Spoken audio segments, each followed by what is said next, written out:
እናት ለምንድን ነው የምመጪው?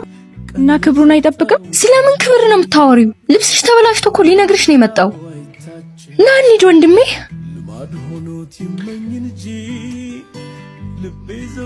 ይቅርታ እባክህ ተዋት። ምንም ቢሆን እኮ ሴት ነሽ። ሴት ሆነሽ ደግሞ በእንደዚህ አይነት ሁኔታ ጥለሻት መሄድ የለብሽም።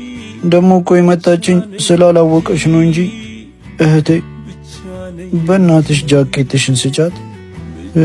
እሺ ወንድሜ።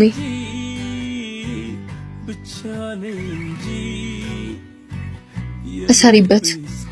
አመሰግናለሁ። በድጋሚ ይቅርታ። ጣጣ የለውም፣ ያጋጥማል። ወንድሜ